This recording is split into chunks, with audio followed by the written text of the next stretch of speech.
And I'd like to welcome you to tonight's program, Lincoln on Immigration and America's Place in the World. And I am very happy to present Mr. Lincoln himself. Well, thank you. Thank you so very much.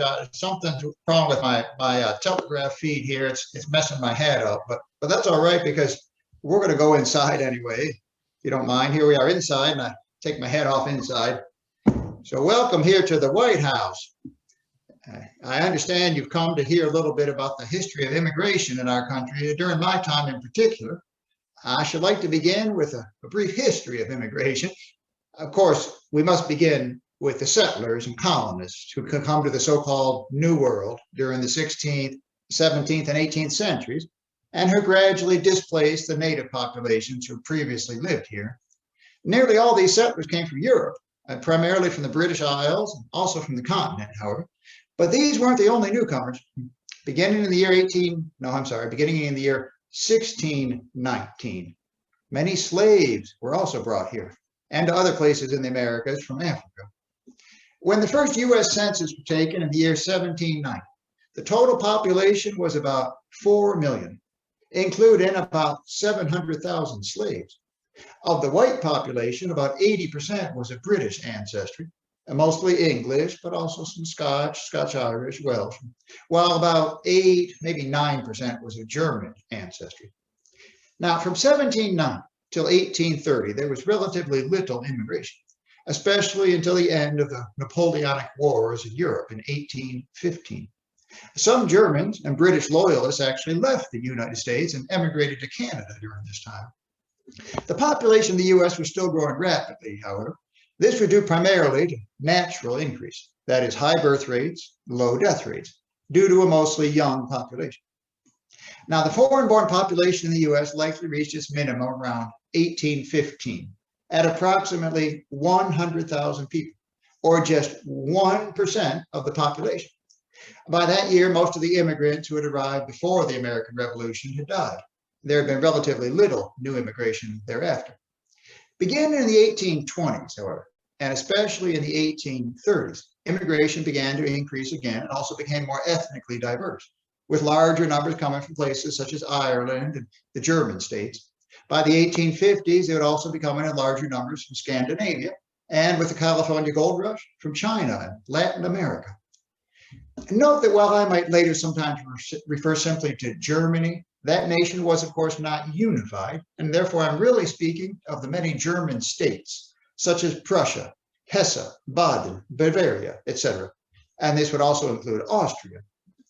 The number of immigrants during the decade of the 1820s was about 130,000, but this more than quadrupled during the 1830s to 540,000. And then it nearly tripled again during the 1840s to 1.4 million. And then it doubled again in the 1850s to 2.8 million. Thus, a total of nearly 4.8 million immigrants came to the United States during the 3 decades of the 1830s, 40s, and 50s. And of these, nearly 2 million were Irish and nearly 1.5 million were German. As a result, the percentage of the U.S. population which was foreign-born would grow from that low of about 1% in 1815 to nearly 5% by 1840, by 10% by 1850, and about 14% by 1860. The arrival of increasingly large numbers of immigrants from Ireland and Germany also impacted the percentage of the population which was Roman Catholic, which increased from about 1% back in 1790 to about 7.5% by 1860. Up until about 1845, most of the Irish immigrants were Protestants. After 1845, the vast majority were Catholics. Likewise, most of the early German immigrants were Protestant, but later they'd be about split equally between Protestant and Catholic. This would become important politically, because while most immigrants would initially vote for the Democratic Party as opposed to the Whig or any other party, later a split would occur, with most of the Catholics and many of the German Lutherans remaining Democrats, while many of the other Protestants would eventually become Republicans. The influx of newer immigrant groups, in particular those which were predominantly or even partly Roman Catholic, generated concerns among the heavily Protestant population that these new immigrants were controlled by the Pope in Rome, were hostile to American values such as liberty and democracy.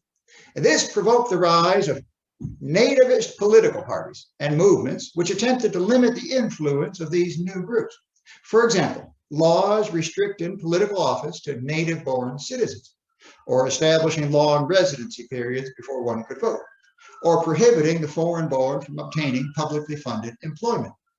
Nativist party members sometimes used intimidation and violence to further their agenda, targeting not only immigrants, but also anyone sympathetic to them.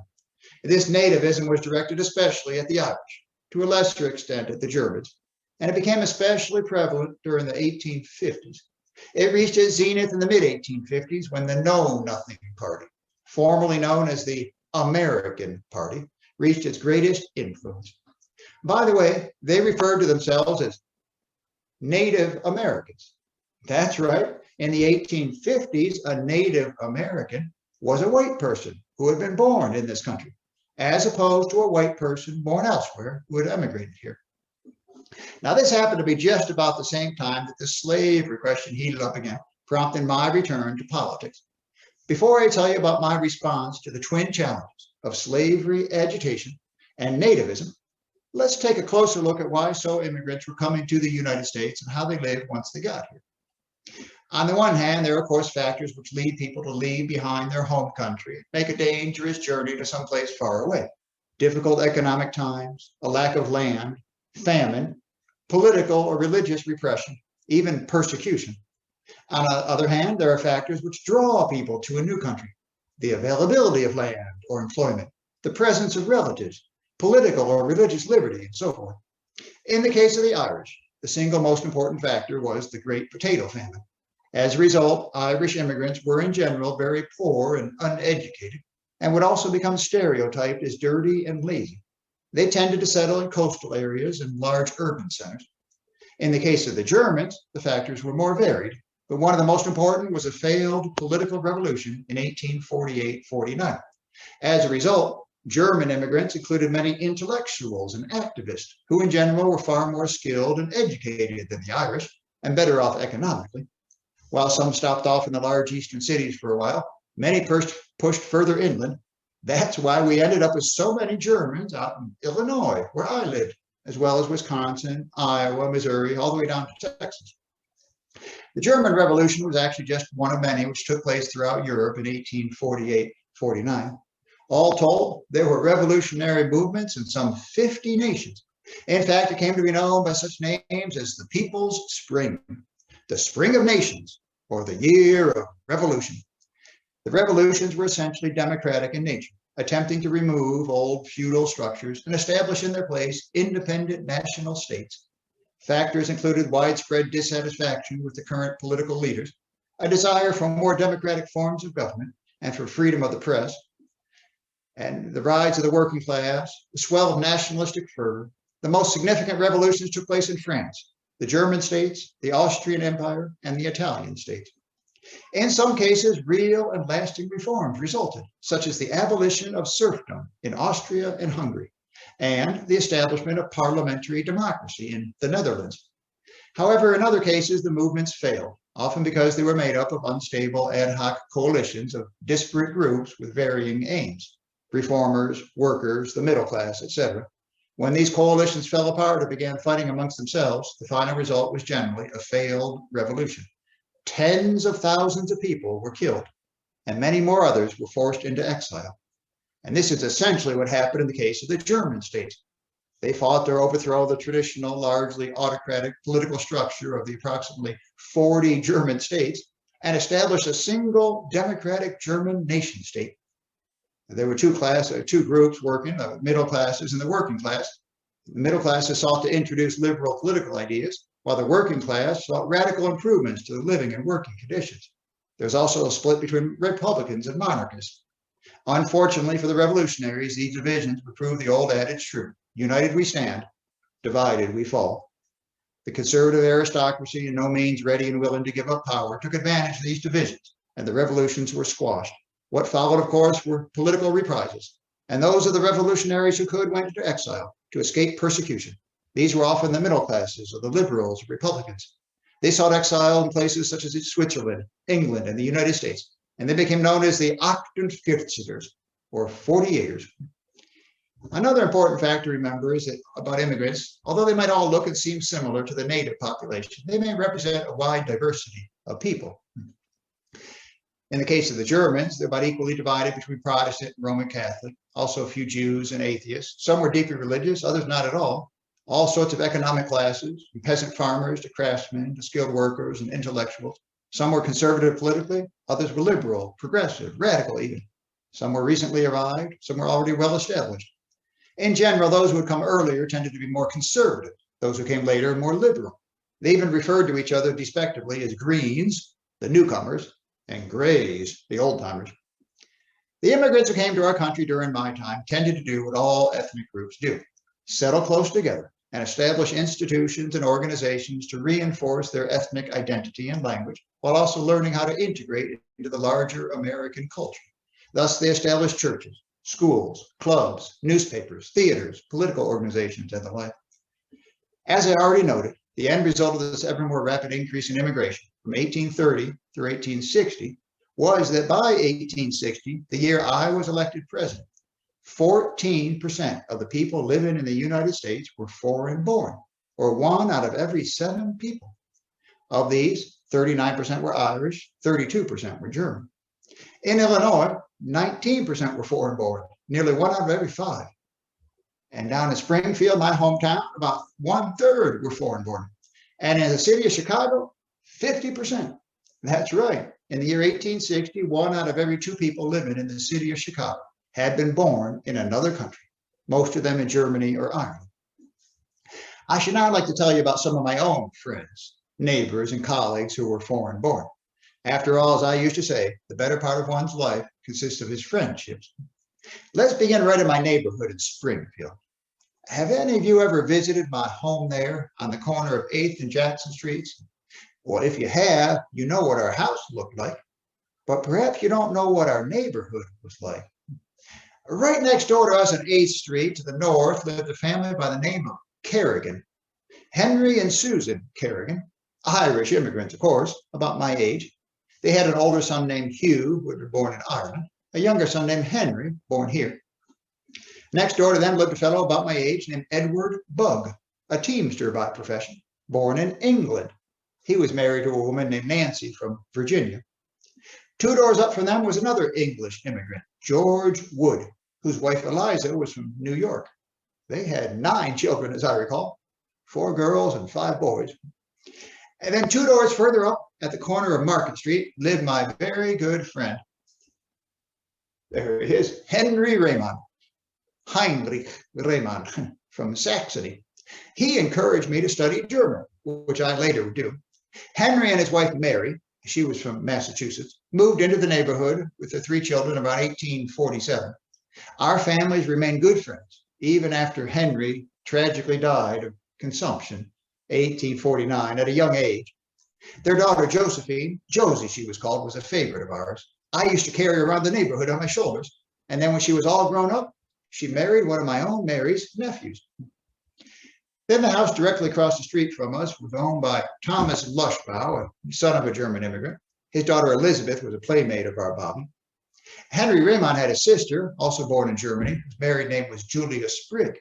She moved into the neighborhood in 1853 after she was widowed, just a couple doors down south of us on 8th Street on the other side of the street. Julia became a lifelong friend of Mary's, and Tad was a frequent visitor to the Sprigg home. In fact, Mrs. Sprigg's daughter helped to care for all of our boys. 2 doors down from Mrs. Sprigg lived another good friend, Jesse Dubois, who was the son of a French Canadian. He was a political ally of mine, active in the Whig and later the Republican Party, state auditor beginning in 1857. He even named one of his sons for me, Lincoln Dubois. Directly across the street from Dubois, or Dubois, back on our side of the street, lived still another friend, Jameson Jenkins, a free black man. One time he helped some slaves escape on the Underground Railroad. He was a drayman, a coachman. In fact, he was the one who drove me to the train station the day I left Springfield to go to Washington to become president. Coming full circle, we come to the home directly across Jackson Street from our home. When we first moved to the neighborhood, a family named Springer already lived there. Francis Springer, he was a second-generation German. A Lutheran minister he was, organized the first Lutheran church in Springfield. We became good friends. He later established a college and academy in Springfield called Illinois State University, which our son Robert attended, which I served as trustee. Oh, I see some of you are confused. And this was a private institution, had nothing to do with the Illinois State Normal University, later established in North Bloomington. I earlier mentioned that my friend Henry Raymond encouraged me to study German. Sometime after he passed away, I did so, studying with my dentist and friend, Dr. Amos French. That's right, I studied German with Dr. French. Oh, and right in our home, we had a number of women and girls who worked for us as maids or servants over the years, mostly Irish or Portuguese immigrants or free blacks. Perhaps you are wondering about the Portuguese. They were from the Madeira Islands and had fled there to escape religious persecution after converting from Catholicism to Protestantism. You see, our little neighborhood in Springfield, way back in the 1840s and 50s, was rather diverse. In fact, I would submit that it might have been more diverse than the neighborhoods some of you live in today. Outside of Springfield, I, of course, knew also a lot of people. Many of these two were foreign born. Considering just the German Americans, they included Gustav Kerner and Friedrich Karl Franz Hecker, both of Belleville in St. Clair County, both of whom became prominent politicians here in Illinois. There were John Nicolay, a newspaper editor in Pittsfield, who later moved to Springfield and served as my personal secretary during the campaign and later in the White House. There was Dr. Theodore Canisius, another newspaper editor. And then finally, there was Carl Schurz, the failed hero, the hero, I should say, of the failed revolution, who eventually settled in Wisconsin, and who made speeches on my behalf, sometimes in German, other times in English. Let us now consider my response to the issues of immigration and nativism, which are often parallel to, or at least influenced by the issue of slavery. When my good friend Joshua Speed wrote to me in 1855 to ask whether I had joined the Know Nothing Party, as some of my political allies had done, I responded as follows. I'm not a know-nothing. That is certain. How could I be? How can anyone who abhors the oppression of Negroes be in favor of degrading classes of white people? Our progress in degeneracy appeared to me to be pretty rapid. As a nation, we began by declaring that all men are created equal. We now practically read it, all men are created equal, except Negroes. When the know-nothings get control, it will read, all men are created equal, except Negroes and foreigners and Catholics. When it comes to this, I should prefer emigrating to some country where they make no pretense of loving liberty. To Russia, for instance, where despotism can be taken pure without the base alloy of hypocrisy. I note that this letter to my friend Speed was a private letter, not a public statement. As a politician, I understood that I would need to move very carefully on this issue so as to avoid alienating different groups. Just as I did on the issue of emancipation, I might have to subject my personal wishes to the political and social reality of the day. Remember that the emerging Republican Party was made up of disparate elements, united only by their opposition to the extension of slavery, and often at odds over other issues. Nativism was one such issue. Foreigners in particular were faced with a dilemma when it came to the Republican Party.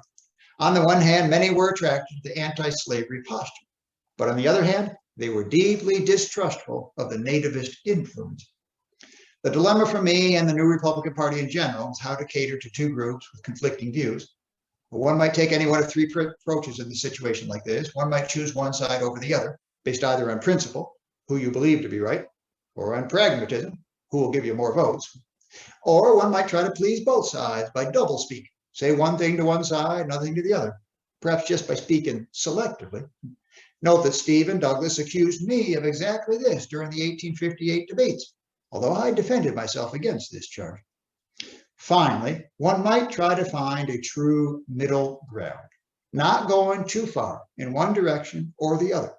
This was essentially my strategy on the slavery question, and it would also be my strategy on the issues of immigration and nativism. By 1857, I was willing to speak out against nativism publicly. Senator Douglas and I had already been going after each other on the issue of slavery. And now we also began a little tit for tat on the subject of immigration. In June, Douglas gave a speech at Springfield, which he said that the Declaration of Independence was meant to apply to British subjects on this continent. I responded in a speech of my own 2 weeks later. My good friend, read that carefully over some leisure hour. Ponder well upon it. See what a mere wreck, mangled ruin it makes of our once glorious declaration. Why, according to this, not only Negroes, but white people outside of Great Britain and America are not spoken of in that instrument. They're all gone to pot, along with the judge's inferior races. Douglas later amended his statement in response to my comments, but I wasn't finished with it. In July 1858, I gave another speech at Springfield, by which time I was now the nominee of the Republican Party for Douglas's Senate seat. I said, in his construction of the Declaration last year, Judge Douglas said it only meant that Americans in America were equal to Englishmen in England. And then when I pointed out to him that by that rule he excludes the Germans, the Irish, the Portuguese, all the other people who have come amongst us since the Revolution, he reconstructs his construction. In his last speech, he tells us it meant Europeans. I press him a little further and ask if he meant to include the Russians in Asia, or does he mean to exclude that vast population from the principles of our Declaration of Independence? I expect ere long he will introduce another amendment to his definition. He is not at all particular. He is satisfied with anything which does not endanger the nationalizing of Negro slavery. It may draw white men down, but it must not lift Negroes up. About a week before this latter speech, Douglas and I also spoke at Chicago, shortly after the 4th of July holiday, noting that about half of our population had either been born in Europe themselves or were descended from people who had come after our country's founding. I said that these people should not feel that they were any less part of our country than those descended from people present at its founding. When they look through that old Declaration of Independence, they find that those old men say that we hold these truths to be self-evident, that all men are created equal. And then they feel that that moral sentiment taught in that day evidences their relation to those men, that it is the father of all moral principle in them, and that they have a right to claim it as though they were blood of the blood and flesh of the men who wrote that declaration, and so they are. That is the electric cord in that declaration that links the hearts of patriotic and liberty-loving men together, that will link those patriotic hearts as long as the love of freedom exists in the minds of men throughout the world. Later that summer into the fall, Douglas and I held a series of debates throughout the state. These focused almost exclusively on the slavery question. But at the 7th and final debate in Alton, I tied this into the question of whether free white men the world over would be welcome in our country.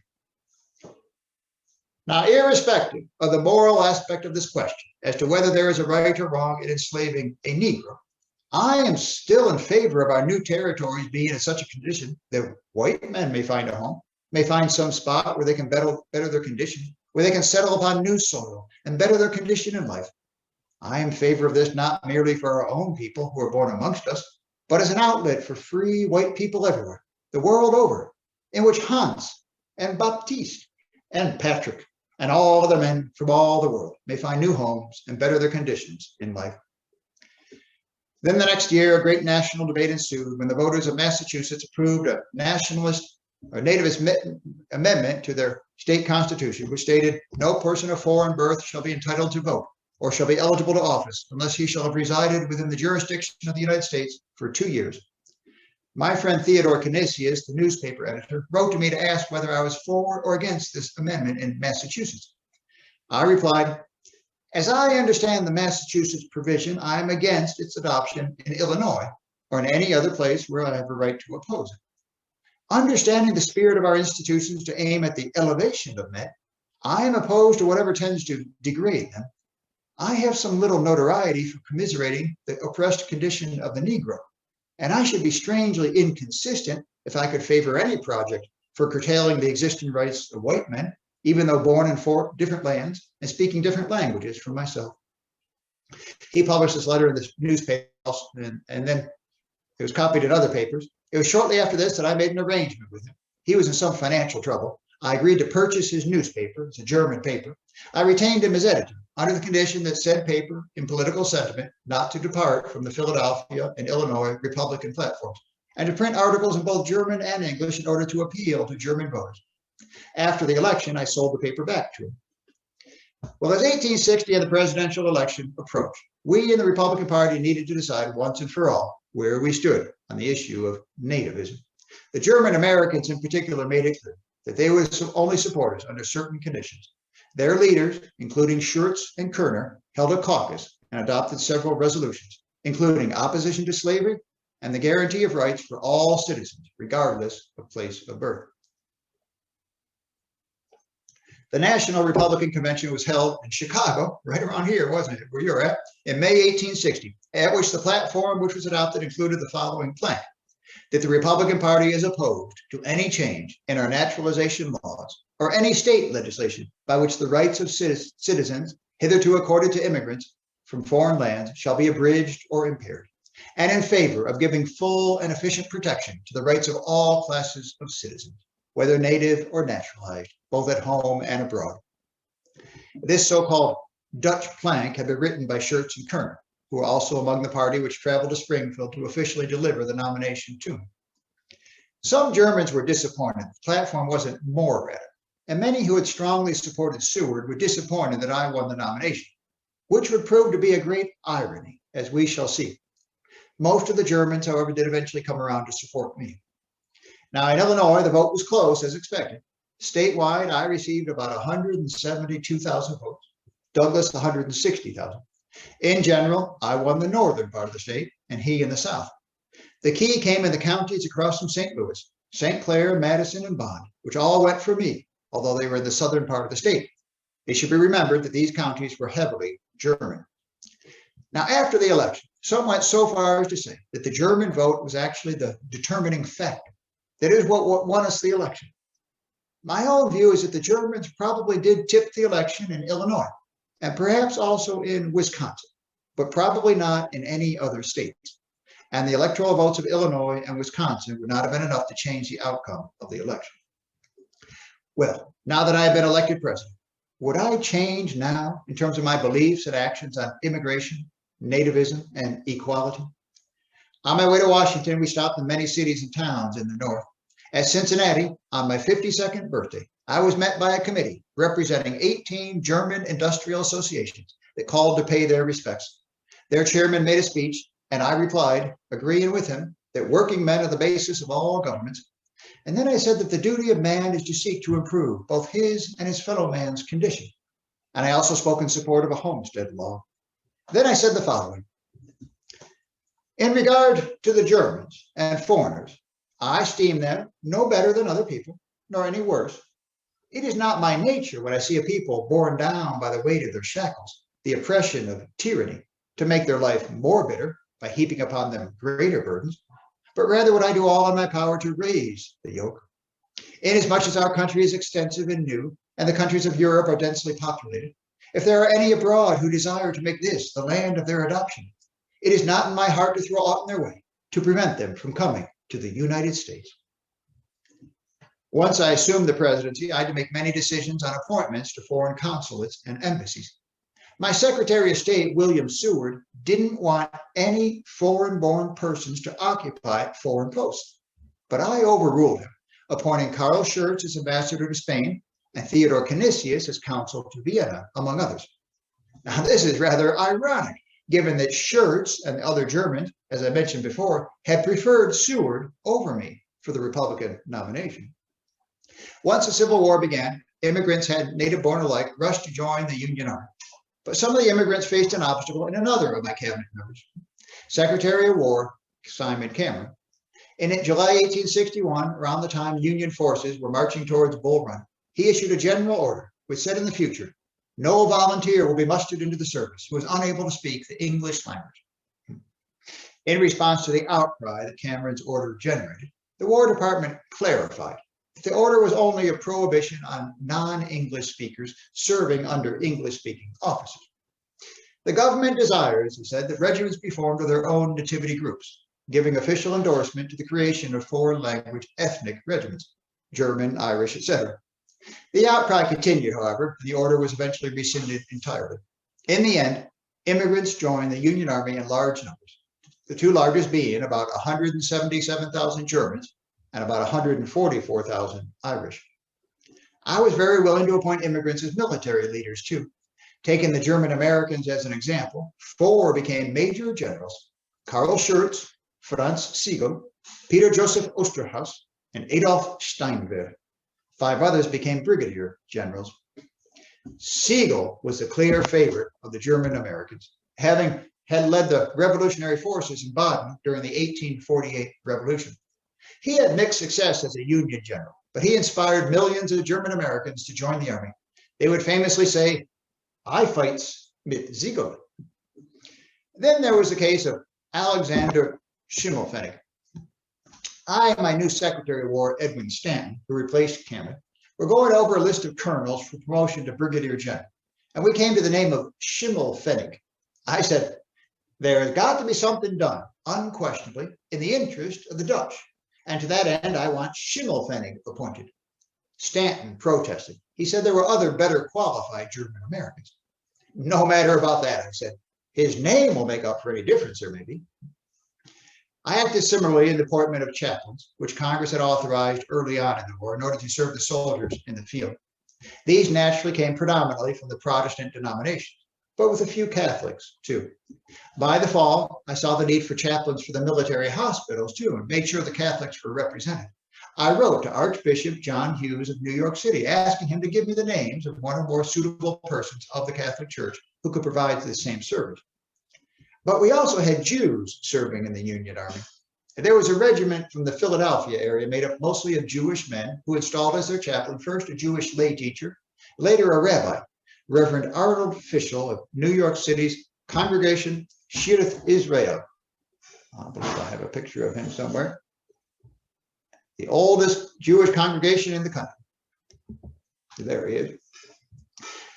Both times, however, the agency overseeing the chaplains, the U.S. Christian Commission, disapproved the application because the 2 acts passed by Congress regulating chaplains said these must be regular ordained minister of some Christian denomination.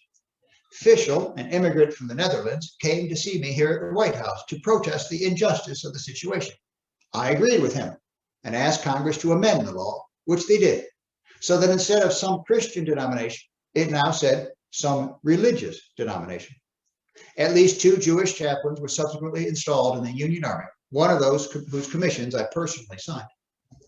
There was another event involving Jews in our military, which was provoked by General Grant in December 1862, when he issued an order as part of a Union campaign against the black market in Southern cotton. Grant thought that this would be run mostly by Jews and other unprincipled traitors. That's traitor with a D.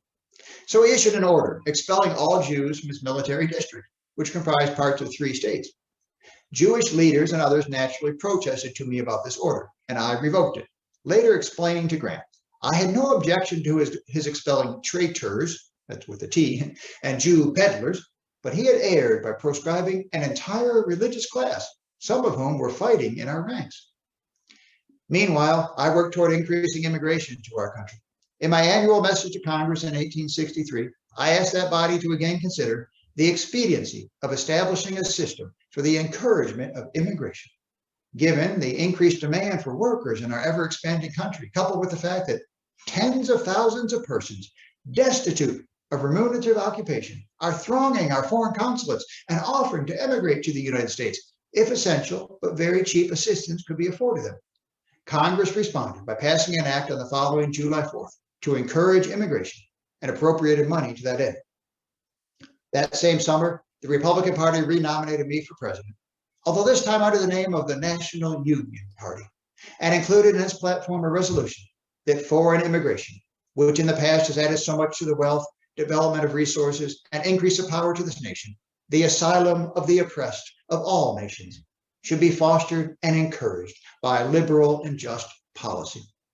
We had certainly come a long way from the days when nativists were strong in the party. This new act was apparently successful because that fall, my Thanksgiving proclamation counted the increase in population due to immigration as one of the blessings of God of the previous year. However, a new problem soon arose, which I addressed in my next annual message. The problem was that there were frauds being practiced upon the new immigrants on their way and their arrival to the ports. So I asked for changes to the law to protect them during their travel here. From this brief review, I trust that you have gained an appreciation of my feelings and beliefs regarding immigration during my times. Note that I do not think it appropriate for you to make presumptions about what I would think or say about immigration policies in your own times, as the context and issues might be very different. But I believe it does give an accurate picture of what my general attitude toward immigrants and refugees would be, even toward those who are different from the majority population in ethnicity or religion. As my law partner and friend Billy Herndon testified about me, Lincoln had no prejudices against any class, tolerating, as I never could, even the Irish. My general approach was similar to that regarding slavery and emancipation. I moved slowly, but surely, aware of the constraints of the law and of public opinion. My personal views were often ahead of my public views. I should now like to offer some thoughts on the Civil War in the context of world history. That is, the global significance of our Civil War, or America's place in the world. For although the struggle was first and foremost a struggle between one section of our country which desired to separate versus the rest of the nation, it was much more than that. Many people within our nation recognized this, as did people in many other countries around the world. The outcome of our domestic struggle would have important ramifications for the causes of liberty and democracy throughout the world. I touched on this as early as my first inaugural address. Why should there not be a patient confidence in the ultimate justice of the people? Is there any better or equal hope in the world? In our present differences, is either party without faith of being in the right? If the almighty ruler of nations, with his eternal truth and justice, be on your side of the north or on yours of the south, that truth and that justice will surely prevail by the judgment of this great tribunal, the American people. I expanded on this 4 months later in my message to Congress, a special session delivered on July 4th. This is essentially a people's contest. On the side of the Union, it is a struggle for maintaining in the world that form and substance of government whose leading object is to elevate the condition of men, to lift artificial weights from all shoulders, to clear the paths of laudable pursuit for all, to afford all an unfettered start and a fair chance in the race of life. Our popular government has often been called an experiment. 2 points in it our people have already settled: the successful establishing and the successful administering of it. One still remains: its successful maintenance against a formidable internal attempt to overthrow it.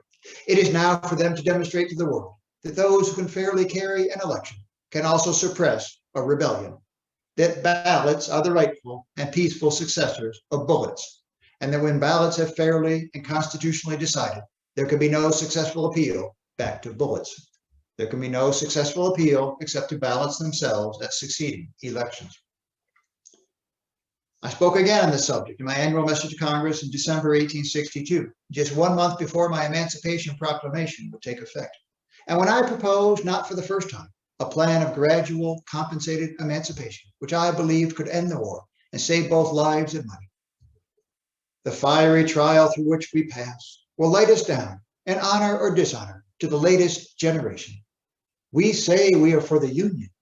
The world will not forget that we say this. We know how to save the Union.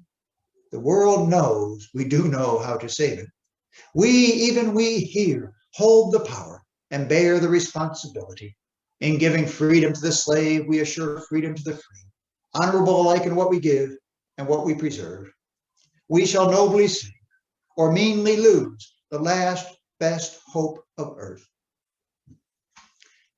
Why all this talk about the United States being the last hope of the world? And consider for a moment the status of Republican and Democratic forms of government around the world at that time. Forms of government in which the power belongs ultimately to the people, or at least to those people who are recognized as citizens, as opposed to those political orders headed by a monarch, an emperor, a dictator, etc. England, and more broadly the United Kingdom, had her monarchy and was always seeking to expand her empire around the globe, though she had abolished slavery at home. Much of the aristocracy and the ruling class favored the recognition of the Confederacy, for that would weaken the United States. Thus, while they ostensibly took a neutral stance on our conflict, they turned a blind eye to the construction of warships destined for the Confederacy in the shipyards of Liverpool, most importantly the CSS Alabama and the CSS Florida. which would do great damage to the Union naval and merchant ships over the next 2 years.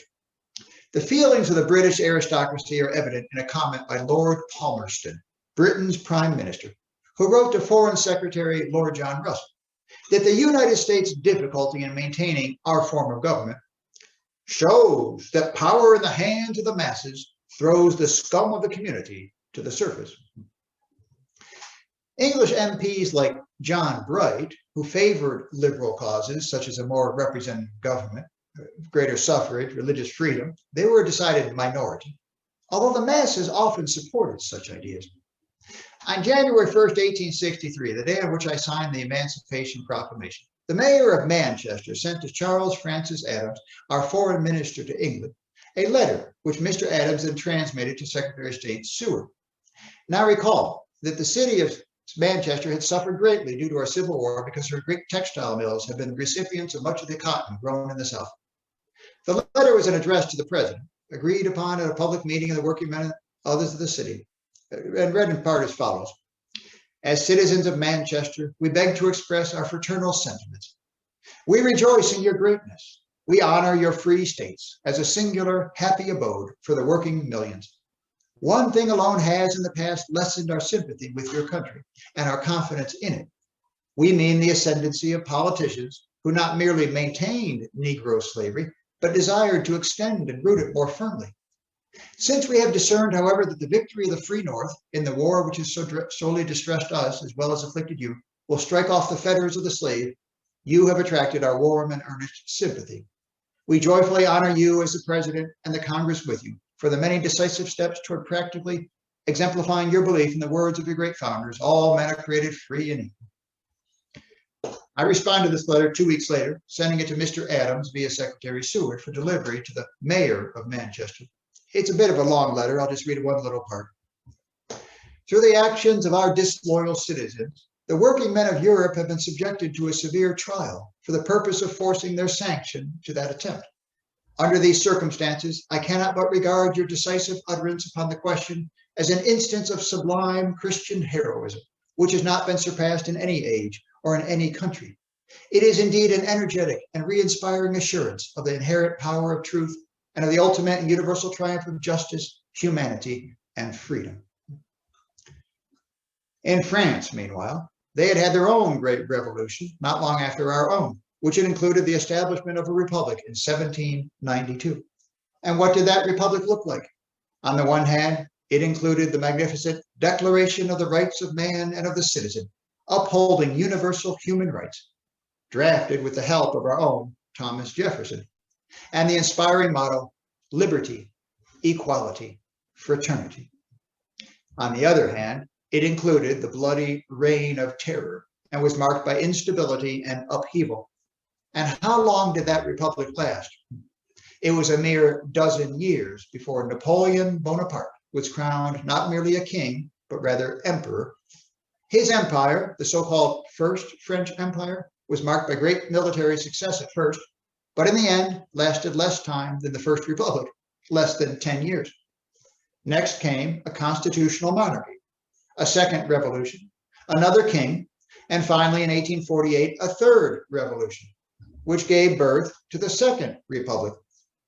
That second attempt at a republic was less bloody than the first, but lasted less than half as long, less than 5 years, until Louis Napoleon Bonaparte, nephew of Napoleon I, was crowned Emperor Napoleon III.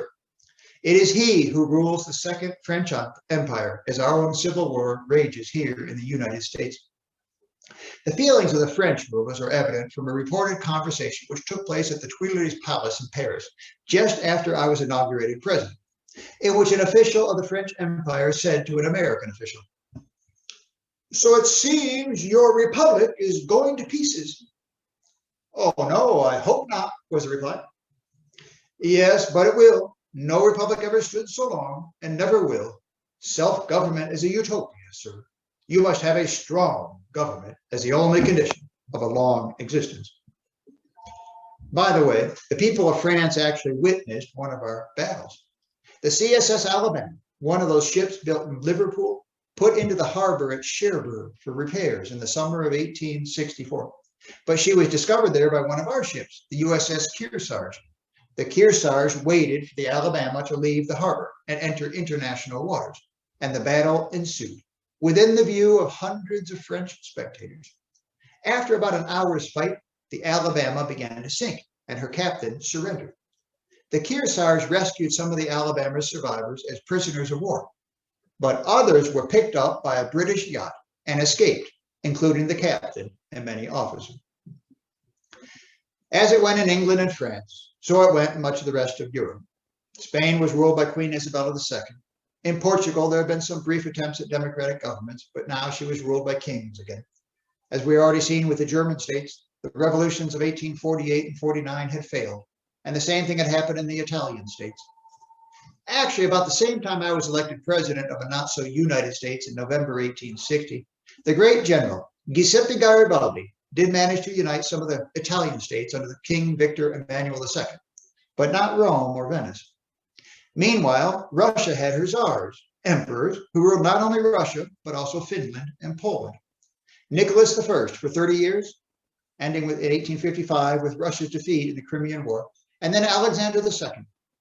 While Nicholas had been known for suppressing dissent, Alexander emancipated the serfs in 1861, instituted other reforms.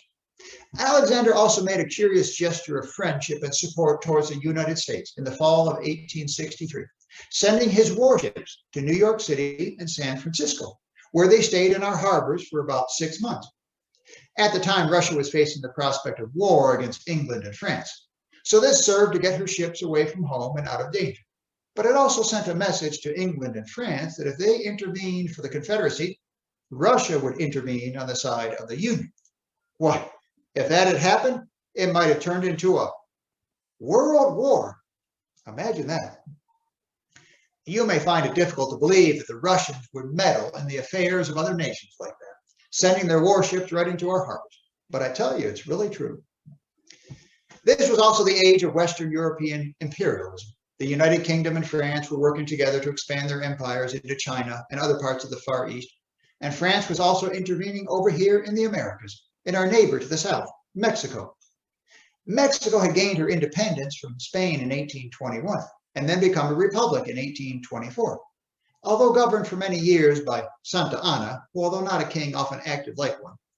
After losing Texas and then nearly half of her remaining territory to the United States in the Mexican-American War, the 1850s saw a liberal reform take place with a new constitution in Mexico. Those opposed to the reforms sought foreign intervention, and France was happy to oblige. Napoleon III took advantage of the United States being totally preoccupied with our Civil War and invaded Mexico in 1861. His plan was to create a new Latin empire, which would stretch all the way from Mexico to Brazil. The Mexicans fought bravely and even managed to gain a great victory at Puebla in early May 1862. Let's see, I think it was around the 4th of May, or perhaps the 5th, El Cinco de Mayo. It would take another year, but the French would eventually get past Puebla and march on to Mexico City, and soon after bring Archduke Maximilian over from Austria to rule Mexico. Napoleon III was, of course, hoping that the Confederacy would gain its independence and become a buffer state between his new Latin empire and the United States. By the way, if the French had won that battle on El Cinco de Mayo in 1862, they would have marched on to Mexico City and then very likely joined the Confederacy in their fight against the Union. But since this was delayed by a year, during which time my Emancipation Proclamation had made it much less popular for foreign governments to recognize or aid the Confederacy, they didn't do so. It makes me think that you might want to celebrate El Cinco de Mayo here in the United States. Elsewhere in Central and South America is a similar story. During the first half of the 19th century, numerous independent republics had been proclaimed. But by the time of my presidency, many of them had slid into political chaos or reverted to dictatorships or come into the dominion of Europe again. And as already seen, the promise of the European revolutions of 1848 and 49 for republican forms of government over there had largely been suppressed by autocratic rulers. For many people all around the world, the crisis in our nation would ultimately decide the question of whether a people could govern themselves, whether popular government was a viable option. There was a German fellow named Karl Marx, for example, who was serving as a newspaper correspondent in London when our Civil War broke out. He was paid to send weekly articles to Horace Greeley's New York Daily Tribune. In the fall of '61, one of his articles said, "The present struggle between the South and the North is a struggle between two social systems, the system of slavery and the system of free labor. It can only be ended by the victory of one system or the other." And then there was a tiny republic in Europe named San Marino, less than half the size of Washington, D.C. Have you ever heard of San Marino? I had to have Seward show me where it was on a map.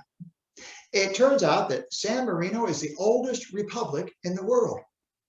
Well, the government of the most serene Republic of San Marino wrote me a letter shortly after I was inaugurated as president, although it was delayed slightly because he sent it to New York, apparently thinking that was the capital. It was written in 2 columns, Italian on one side, English on the other. This is what they said. "We have wished to write to you in our own hand and in English, although we have very little knowledge and no practice in the language. It is some while since the Republic of San Marino wishes to make alliance with the United States of America, in that manner as it is possible between a great potency and a very small country. As we think not extension of territories, but conformity of opinions to procure friendly relations, so we are sure you will be able to be glad to shake hands with the people who in its smallness and poverty can exhibit to you an antiquity from 14 centuries of its free government." Then they say that they have awarded me honorary citizenship in their country. And they close by saying, "We are acquainted from newspapers with political griefs, which you are now suffering. Therefore, we pray to God to grant you a peaceful solution of your questions.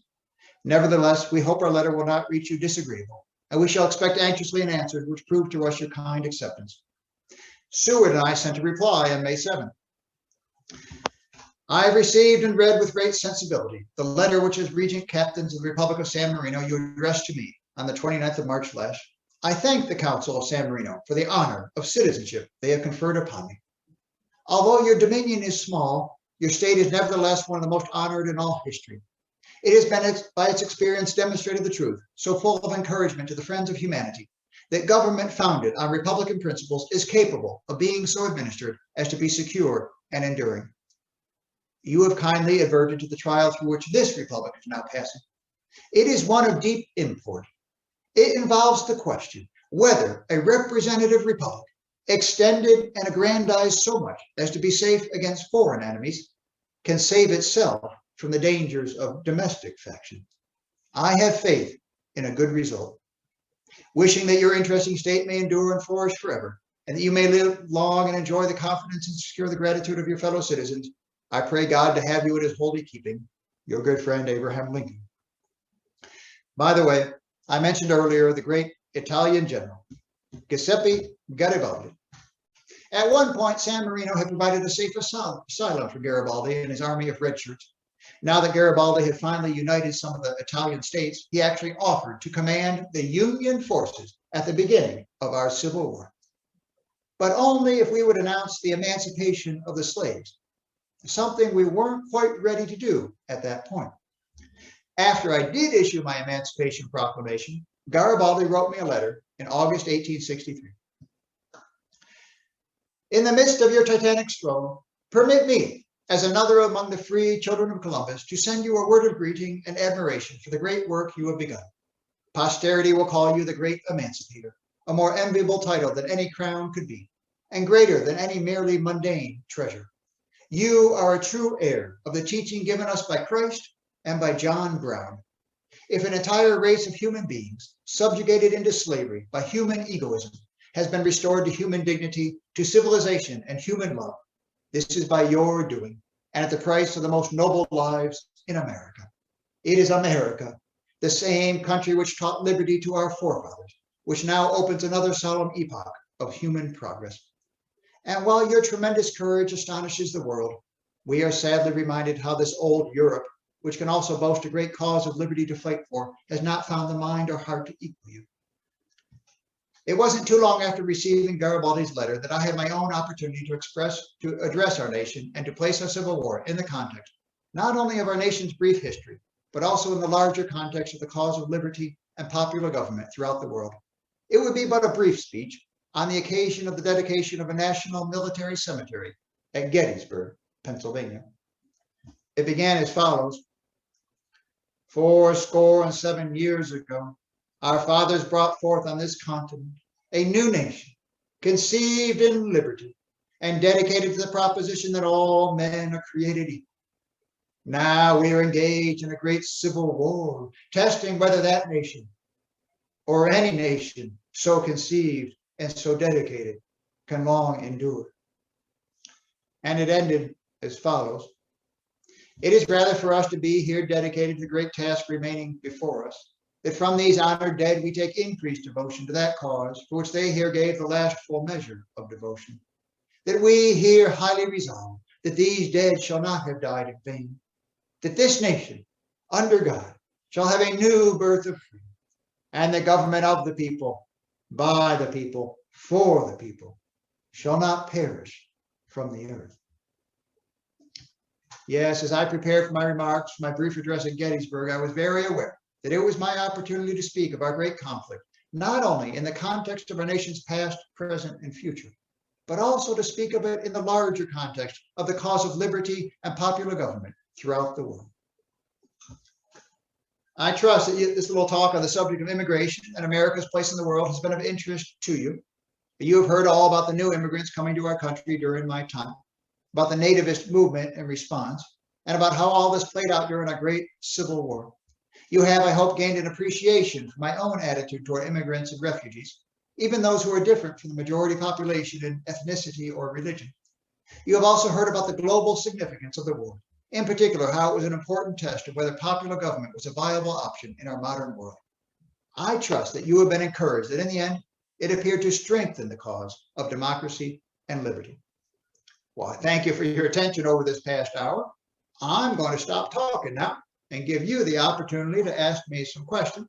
You might have a question about the topic for this evening, about immigration or America's place in the world, or perhaps you might have a question about some other aspect of my presidency or about my entire life if you want. The only thing I can't do is I can't go past April 14th, 1865. No questions after that, just not able to answer those.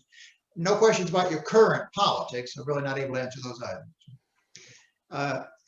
Anything else, Heather, we need to say here? I did have a couple questions that came in during your talk. Oh, I see here. We have the telegraphic chat here, don't we? Yes. You really improved the telegraph machine here. So one question was, do you know why it was called the Know Nothing Party? Well, basically, the people in that party, if you were to ask them if they were part of that party, that movement, they would say, oh, I know nothing about that. It was a denial, essentially. So that's how they came to be known as the Know Nothings, because they typically would not acknowledge that they were had anything to do with it. So kind of a secretive sort of a group. But interestingly enough, when they ran as the American Party, they call themselves, in 1856, they got 21% of the vote for president. Millard Fillmore, former president, he'd been a Democrat, but he ran under the Know Nothing ticket, actually it's called the American Party, 21%. 1 out of 5 people in this country voted for that Know Nothing Party. So obviously a whole lot more people had something to do with it than said so, did they? Yes. Yeah. Okay, another question is, for the 1860 election, would not Pennsylvania, with their Pennsylvania Dutch German communities, have a great influence on the final result since 4 candidates were running? Well, Pennsylvania, lots of states obviously had a high German population, but in the case of Pennsylvania, as I said, I did a little research myself and checked out this idea that the German vote was the tipped the election. And in the case of Pennsylvania, it wasn't enough to change the outcome in Pennsylvania. I did win Pennsylvania, by the way. I won all the states in the North, with the exception of New Jersey. They split their votes between Douglas and me. But other than that, I won all the votes in the North. There were 4 candidates, that is quite correct. But what that essentially meant was this, that in the North, it's kind of between Douglas and me. In the South, it's more between Breckinridge and Bell. But there's more votes in the North than the South, more electoral votes. So really, if one candidate can kind of sweep the North, then they will win the election. It's the only way someone can win the election outright. And that's what happened. Let's see, here's another one. How did you come up with the Homestead Act? Well, I wish I could take all the credit for it, but I merely signed it. Basically, a Homestead Law Act was something that had been proposed many, many times in the 1850s. There was a lot of legislation that had been talked about in Congress during the 1850s that was never approved because the slavery question dominated everything else, and to a lesser extent, the immigration question. And because of that, a lot of important legislation was held up. But something interesting happened. Those states started seceding. And all of a sudden, well, things got a little easier to do in Congress, didn't they? Because there weren't many Southerners left. And because of that, by 1862, we were able to move forward on three very important pieces of legislation that have been held up. One was the Homestead Act. Finally passed the Homestead Act to settle the West. Another related was the construction of the Pacific Railroad. Built a railroad and telegraph, actually, all the way across the country. We had railroads all the way from the Atlantic Ocean to the Mississippi River, but we didn't have them all the way across the continent. So we passed that law too in 1862. And the third law we passed in 62 was the Land Grant College Act, to have a land grant college or university in every state in this country. It was modeled on Michigan Agricultural College up near Lansing, Michigan. You might have heard of that. And Illinois, I know they're talking about down in Champaign County. There's Urbana and West Urbana. There's a little bit of land in between there, kind of swampy land. I think they might put it there.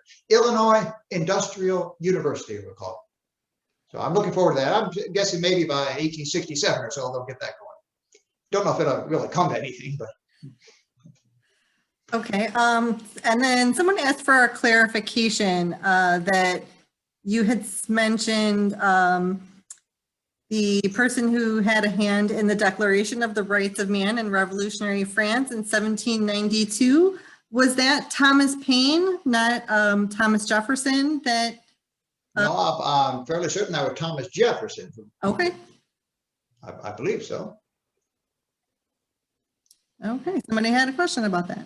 Let's see. We had a comment that thank you so very much, Honorable President Lincoln. You truly know your current history, and this was an enlightening presentation.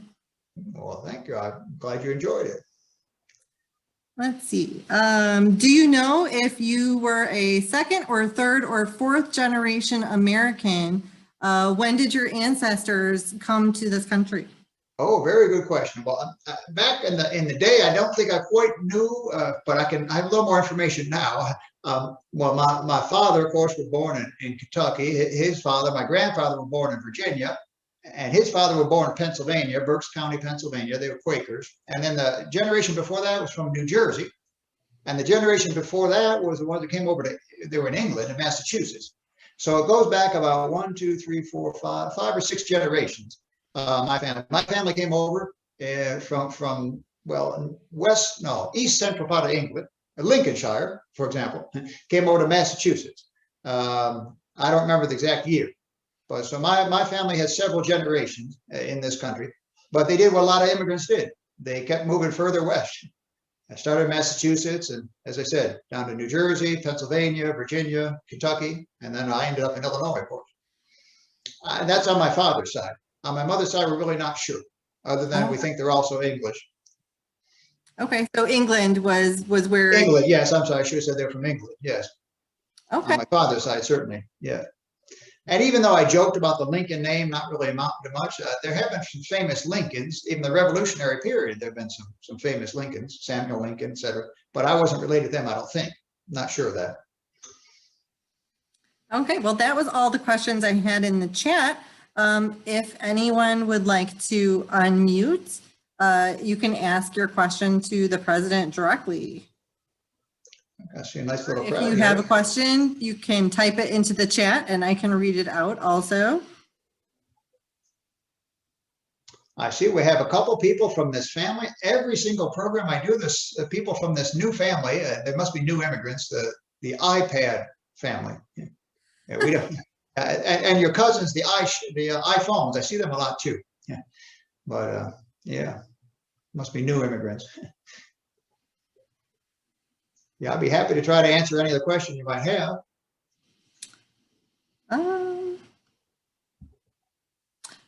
You must have been so thorough in your talk that you answered all of their questions during your talk. That or I put them to sleep. Oh no, people were chatting their questions during your presentation. So you had some people awake at least, huh? So in other words, you're telling me people were passing notes during my presentation. Okay, I'm going to try out your telegraphic chat thing. You don't do the dots and dashes, right? You just do letters. I'm going to type in something here. I think I got it right here. I'm gonna try it out. Send it to everybody in case you're curious and want to know more information about the programs I do. It's an address you can visit. I don't know how this works. It's www.mrlincoln.com. And you can go there and read all my programs. I do 14 different programs. We've just done a few of them at your library so far. So we got a bunch more still to do. Maybe next time we can do another one of those in-person ones. What do you think? Yes, that would be great. I think we are looking to try some more in-person ones. And you know what? I'm all prepared. Fall. I want to show you something here. I'm all prepared. Okay. See that? Yeah. Oh, I love it. Yeah. So you can't really tell who I am with that on, but anyway, they tell me I have to That's wear great. those sometimes to go out. Well, we have Yeah. another comment for you. Great job again, Abe, and fantastic presentation. Learned a lot about our history. Thank you so much. Okay. Well, very good. Very good. So yeah, I think this is the third program that you've done for us. So we're checking them off. You're gonna have. Well, that leaves 11 more to go. Yeah, And of we're course, in getting addition to close. libraries, I also do programs for schools and senior residences, living history. So if anyone has any contacts there, pass my name along. I'd be happy to try those out too. And you can even go places. I don't understand this either. I'm on the Book of Faces. You can go to the Book of Faces and find me there. And on Twitter, I've told all presidents need to do Twitter. So I've been trying to do that. I send out a tweet about once a week. I just can't keep up with that other fella. Yeah. And I'm only using small letters so far. I haven't gotten to the big letters yet. But anyway, so. That sounds really and great. YouTube, I'm on something called YouTube. Imagine that. You can hear the Gettysburg Address in English, French, Spanish, and German on YouTube. Oh, wow. Yeah, see, I've had all this time on my hands, the last 160 years, I've been studying some languages. You see, I told you about the German. I kept going in the German, and I've added the French and the Spanish now, too. Nice. Sounds like you've been keeping busy. Well, You're thank never too old to learn new you, things. President. Thank you so much, Mr. President. This was a wonderful presentation. We look forward to having you again, hopefully in person next time.